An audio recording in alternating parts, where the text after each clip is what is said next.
Good morning to all of you. आज हम बात करेंगे डीएलएड थर्ड सेमेस्टर विषय विज्ञान के बारे में। आज का हमारा टॉपिक है दाब तथा वैज्ञानिक यंत्र। सबसे पहले बात करते हैं दाब के बारे में। किसी सतह के प्रति एकांक क्षेत्रफल पर लगने वाले बल को दाब कहते हैं। जिस वस्तु का क्षेत्रफल जितना कम होता है वह किसी सतह पर उतना ही कम दाब लगाती है। दाब का एमकेएस पद्धति में मात्रक न्यूटन प्रति वर्ग मीटर, एसआई पद्धति में पास्कल तथा सीजीएस पद्धति में डाइन प्रति वर्ग सेंटीमीटर होता है। अगर हम इस परिभाषा से इसका एक सूत्र बनाना चाहें तो यहाँ पे लिखा है किसी सतह के एकांक क्षेत्रफल पर। तो हमने क्या किया, एकांक क्षेत्रफल को हमने ए से किसी सतह के एकांक क्षेत्रफल पर लगने वाले बल यानी एफ, इसके अनुपात को क्या कहते हैं हम, प्रेशर। ठीक है, तो ये हमारा एक फार्मूला बन गया। यहाँ पे क्या है, पी हमारा दाब, एफ पृष्ठ के लंबवत बल जो लगाया गया है और ए पृष्ठ का क्षेत्रफल है। ठीक है, तो इस प्रकार फार्मूला हो गया पी बराबर एफ अपॉन ए। अब बात करते हैं वायुमंडलीय दाब की। वह बल जो पृथ्वी की सतह पर प्रति इकाई क्षेत्रफल पर वायु के भार द्वारा प्रभाव डालता है वायुमंडलीय दाब कहलाता है। समुद्र तल पर औसत वायुमंडलीय दाब 1013.2 मिलीबार होता है। समुद्र तल से ऊपर की ओर जाने पर वायुमंडलीय दाब का मान कम हो जाता है। पृथ्वी की सतह से ऊपर की ओर जाने पर वायुमंडलीय दाब का मान कम होने लगता है। वायुमंडलीय दाब को मापने के लिए बैरोमीटर का प्रयोग किया जाता है। इससे मौसम संबंधी घटनाओं का पूर्वानुमान लगाया जा सकता है।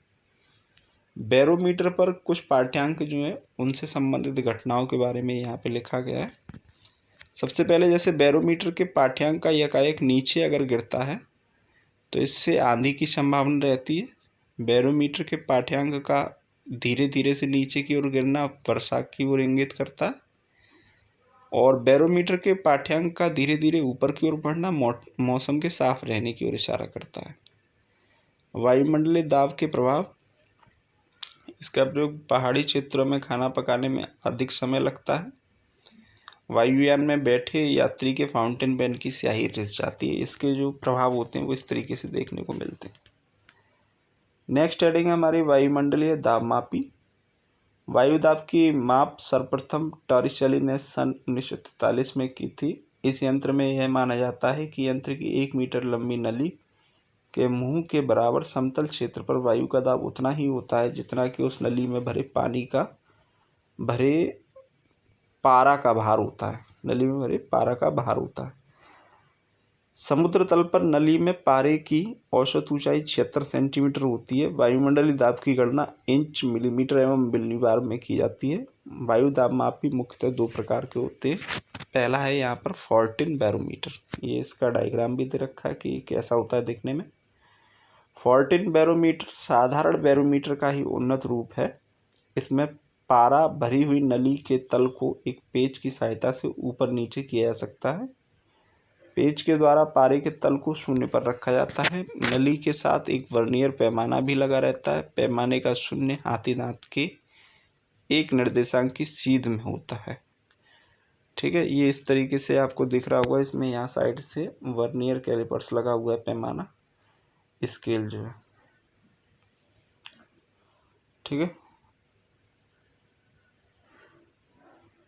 नेक्स्ट हमारा टॉपिक है निद्रव वायु दाब मापी। निद्रव वायु दाब मापी एक घड़ी नुमा यंत्र है जो फॉर्टिन बैरोमीटर की अपेक्षा अधिक सुगम है। इसकी सतह लहरदार होती है। इसमें कोई द्रव नहीं भरा होता है, अतः इसे निर्द्रव वायु दाब मापी कहते हैं। यंत्र की संपूर्ण वायु पंप की सहायता से बाहर कर दी जाती है। वायु के दबाव से जब ढक्कन ऊपर से नीचे होता है तो लीवर की सहायता से सुई घूमती है तथा डायल पर वायु दाब को पैमाने द्वारा प्रदर्शित करती है। ठीक है, ये आपका निर्द्रव वायु दाब मापी है। वायुमंडलीय दाब के उपयोग कैसे होते हैं, तो जल पंप में, साइकिल पंप और फुटबॉल पंप इत्यादि में। द्रव में दाब द्रव के अणुओं के द्वारा बर्तन की दीवार अथवा तली के प्रति एकांक क्षेत्रफल पर लगने वाले बल को द्रव का दाब कहते हैं। द्रव के अंदर किसी बिंदु पर द्रव के कारण दाब द्रव की सतह से उस बिंदु की गहराई, द्रव के घनत्व तथा गुरुत्वीय त्वरण के गुणनफल के बराबर होता है या अनुक्रमानुपाती होता है। ठीक है। द्रव के दाब को पास्कल में मापा जाता है, ये इसका मात्रक है। अभी हमने बताया कि द्रव का दाब जो है एच, डी और जी इन पे डिपेंड करता है। It means P is equal to H D G, ये इसका एक फॉर्मूला बन गया। ठीक है। द्रव के दाब के नियम, तो स्थिर द्रव में एक ही क्षैतिज तल में स्थित सभी बिंदुओं पर दाब कैसा रहता है? समान रहता है। जैसे मान लो एक बर्तन है, ये स्थिर द्रव है, इसके अंदर एक क्षैतिज तल, जैसे मैंने ये लाइन बनाई है, ये एक क्षैतिज तल हो गया। इस क्षैतिज तल में जहाँ जहाँ, जैसे मान लो आपने अलग कलर से देखते हैं, जैसे मान लो एक बिंदु आपने ये लिया, एक ये लिया, एक ये लिया, एक ही क्षैतिज तल में आ रहे हैं ना तीनों, तो इन तीनों बिंदुओं पर दाब कैसा होगा? आपस में समान होगा। नेक्स्ट है आपका, स्थिर द्रव के अंदर किसी बिंदु पर दाब प्रत्येक दिशा में समान होता है। ऐसे बिंदु पर, जैसे मान लो इस पे, तो इस दिशा में, इसमें, इधर, इधर, सभी दिशाओं में ये दाब कैसा होगा? आपस में समान। तीसरा पॉइंट है, द्रव के भीतर किसी बिंदु पर स्वतंत्र तल से गहराई के अनुक्रमानुपाती होता है। जैसे जैसे हम गहराई की ओर जाएंगे वैसे वैसे दाब जो है बढ़ता जाएगा, अनुक्रमानुपाती होता है ना। यहाँ पे दाब कम होगा, यहाँ दाब ज़्यादा होगा, यहाँ दाब और ज़्यादा हो जाएगा। किसी बिंदु पर द्रव का दाब द्रव के घनत्व पर निर्भर करता है, और मेन चीज़ खास बात है कि डेंसिटी पर हमेशा डिपेंड करेगा। कुछ छोटे छोटे बिंदु और हैं, इन पर बात कर लेते हैं। जैसे गलनांक, वह ताप जिस पर कोई पदार्थ अपनी ठोस अवस्था से द्रव अवस्था में परिवर्तित हो जाता है, गलनांक कहलाता है। अवस्था परिवर्तन की यह प्रक्रिया द्रवीकरण कहलाती है। दूसरा क्वथनांक, वह तापमान जिस पर कोई पदार्थ अपनी द्रव अवस्था से गैस अवस्था में परिवर्तित होता है, क्वथनांक कहलाता है। अवस्था परिवर्तन की यह प्रक्रिया क्वथन कहलाती है। हिमांक, वह तापमान जिस पर कोई पदार्थ अपनी द्रवावस्था से ठोस अवस्था में परिवर्तित हो जाता है, हिमांक कहलाता है। अवस्था परिवर्तन की यह प्रक्रिया हिमीकरण कहलाती है। ऊर्ध्वपातन, वे पदार्थ जो ठोस अवस्था से बिना द्रव अवस्था में आए सीधे गैस अवस्था में परिवर्तित हो जाते हैं, ऊर्ध्वपातज कहलाते हैं। तथा अवस्था परिवर्तन की यह प्रक्रिया ऊर्ध्वपातन कहलाती है। प्लवन, प्लवन के दो प्रमुख नियम हैं। प्रथम नियम के अनुसार संतुलित अवस्था में तैरने पर वस्तु अपने भार के बराबर द्रव विस्थापित करती है। दूसरा नियम है, ठोस का गुरुत्व केंद्र तथा हटाए गए द्रव का गुरुत्व केंद्र एक ही ऊर्ध्वाधर रेखा में होना चाहिए। अब इसके लिए कुछ कंडीशन हैं, इनको हमें समझना है। जब कोई वस्तु किसी द्रव में डुबोई जाती है तो उस पर दो प्रकार के बल कार्य करते हैं। एक वस्तु का भार ऊपर से नीचे की ओर तथा दूसरा उत्प्लावन बल नीचे से ऊपर की ओर। ठीक है, तो आप एक सेकंड, पीछे कुछ रह गया। एक एग्जाम्पल जरा इसको समझते हैं कि इसमें बताया कि माना वस्तु का भार W है तथा उत्प्लावन बल W1 है, तब वस्तु की पानी में तैरने अथवा डूबने की विभिन्न स्थितियां निम्न प्रकार होंगी। चाहे इसमें कंडीशन बताई गई है, इनको समझना है ना। पहली कंडीशन में उन्होंने कहा है कि यदि वस्तु का भार W है, मान लो कोई ये टैंक टाइप से ले लिया हमने, इसमें ये पानी भरा हुआ है यहाँ तक। ये कह रहे हैं वस्तु का भार W है तथा उत्प्लावन बल W1 है। पहली कंडीशन कह रही है कि W अगर कम है और W1 ज़्यादा यानी उत्प्लावन बल ज़्यादा है तो वस्तु आंशिक रूप से डूबकर तैरेगी। यानी ऐसी जो कंडीशन होती है ना कि वस्तु आधी डूबी आधी तैर रही, ऊपर दिख रही है ना, ये कंडीशन जब बनती है जब वस्तु का भार उत्प्लावन बल से कम होना चाहिए। ठीक। दूसरी कंडीशन में क्या बताया है, जैसे मान लो पानी यहाँ तक भरा हुआ है और ये लिया हमने एक टुकड़ा, और उस टुकड़े के लिए कंडीशन क्या कही है कि दोनों आपस में बराबर हैं तो वस्तु पूर्ण रूप से डूब कर तैरेगी। तो यानी फिर वस्तु कहाँ पे होगी, यहाँ पे। यानी ये पानी की ऊपरी सतह और वस्तु केवल ऊपरी सतह की ओर हल्की सी ऊपर की ओर दिखाई देगी, लेकिन आधी आधी नहीं होगी, है ना, केवल दिख रही होगी, हाँ तैर रही है, नीचे नहीं जाएगी। तो ये कंडीशन कब बनती है, जब वस्तु का भार उत्प्लावन बल के बराबर होता है तब। तीसरी कंडीशन जो है हमारी वो है कि यदि वस्तु का भार हो गया है अब ज़्यादा, उत्प्लावन बल हो गया है कम, तो मान लो पानी यहाँ तक भरा है तो वस्तु अब कहाँ पहुँचेगी, नीचे डूब जाएगी वस्तु।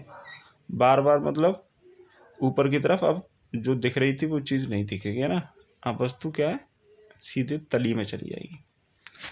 तो ये प्लवन की कंडीशन है। उत्प्लवन बल क्या होता है, जरा इसको समझ लेते हैं। द्रव का वह गुण जिसके कारण वस्तुओं पर नीचे से ऊपर की ओर एक बल कार्य करता है, यह वस्तु को जल में विपरीत दिशाओं में धकेलता है, उत्प्लावन बल कहलाता है। उत्प्लावन बल की कुछ विशेषताएं, जैसे पॉइंट नंबर 1, द्रव की एक समान मात्रा में उसकी तरलता का घनत्व अधिक होने पर उत्प्लावन बल में वृद्धि होगी।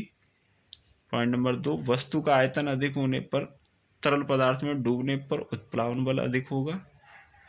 तीसरा, उत्प्लावन बल वस्तु के ऊपरी दिशा में कार्य करता है, यह वस्तु के उत्प्लावन केंद्र पर कार्य करता है। इसी उत्प्लावन बल के सिद्धांत के आधार पर आर्किमिडीज का सिद्धांत है।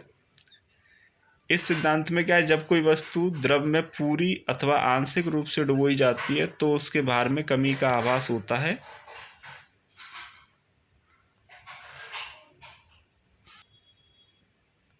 इसमें क्या है, जब कोई वस्तु द्रव में पूरी अथवा आंशिक रूप से डुबोई जाती है तो उसके भार में कमी का आभास होता है। भार में यह आभासी कमी वस्तु द्वारा हटाए गए द्रव के भार के बराबर होती है। अब इसके लिए हम इसका एक छोटा सा प्रूफ समझते हैं डेरिवेशन टाइप से। माना एक वस्तु है, उसका उत्प्लावन बल U है, तो उत्प्लावन बल वस्तु द्वारा हटाए गए द्रव के भार के बराबर होता है। इसी बात को हम समझते हैं, जो ऊपर डेफिनेशन बताएगी उसी को, है ना। तो उत्प्लावन बल हो गया डूबे हुए भाग का आयतन, घनत्व और गुरुत्व त्वरण। ये x जो दिख रही है ना, ये मल्टीप्लाई के साइन लगे हुए हैं ना। तो सबसे पहले डूबे हुए भाग का आयतन हमने मान लिया V है, और उत्प्लावन बल हमारा U था। घनत्व जो है उसका वो रो है, ऐसे करके जो साइन दिख रहा है ये रो है। गुरुत्व त्वरण कितना है हमारा G, तो ये बन गया U = V रो G। ये फॉर्मूला हमारा बन के तैयार हो गया, किसका, उत्प्लावन बल का। अच्छा, दूसरी कंडीशन, यदि किसी वस्तु का भार, अगर आपने वायु में W1 और द्रव में डुबोने पर W2 है, तो उनका डिफरेंस कितना हो जाएगा, वस्तु के भार में कमी जो होगी उनके डिफरेंस के इक्वल होगी, तो W1 - W2। तो आर्किमिडीज का सिद्धांत कहता है कि वस्तु के भार में कमी उत्प्लावन बल के बराबर होती है। It means W1 - W2 = U होगा, और ये हमारा U जो है वो V रो G है, तो ये आपस में एक दूसरे के इक्वल हो गया। W1 - W2 = V रो G। तो ये आपका एक प्रूफ निकल आया आर्किमिडीज के सिद्धांत का। आर्किमिडीज के सिद्धांत के अनुप्रयोग, इसका पदार्थ का आपेक्षिक घनत्व ज्ञात करने में। दूसरा, हाइड्रोमीटर आर्किमिडीज के सिद्धांत पर कार्य करता है। तीसरा, आर्किमिडीज के सिद्धांत का प्रयोग पानी के जहाज और पनडुब्बियों को तैयार करने में डिजाइन तैयार करने में किया जाता है। चौथा, दूध की शुद्धता ज्ञात करने के लिए प्रयुक्त लैक्टोमीटर आर्किमिडीज के सिद्धांत पर आधारित होता है। ये कुछ वैज्ञानिक यंत्र और उनके उपयोग दे रखे हैं, बुक में भी लिखे होंगे आपके पास, और नोट्स वगैरह जो भी होते हैं वहाँ से भी मिल जाएंगे ऑनलाइन वगैरह। इनको आप याद कर लें। ऐसे और भी होते हैं ना, इसमें मैंने कुछ इम्पोर्टेंट जो भी थे 20 वो लिख दिए, बाकी और भी बहुत सारे। बैरोमीटर का प्रयोग वायुमंडलीय दाब के मापन में। क्रेस्कोग्राफ पौधों की वृद्धि एवं अभिलेखन में। कार्डियोग्राम हृदय की गति मापन में। फेदोमीटर सागर की गहराई नापने में। ओडोमीटर वाहन द्वारा तय दूरी के मापन में। स्पीडोमीटर वाहन की गति मापने में। पायरोमीटर अत्यंत उच्च ताप के मापन में। सीस्मोमीटर भूकंप की गति मापन में। सेक्सटेंट वस्तुओं के बीच के कोणीय दूरी के मापन में। टैकोमीटर घूर्णित शाफ्ट की कोणीय गति के मापन में। ग्रेविमीटर गुरुत्वाकर्षण बल में अंतर को ज्ञात करने के लिए। कम्यूटेटर प्रत्यावर्ती धारा को दिष्ट धारा में बदलने हेतु।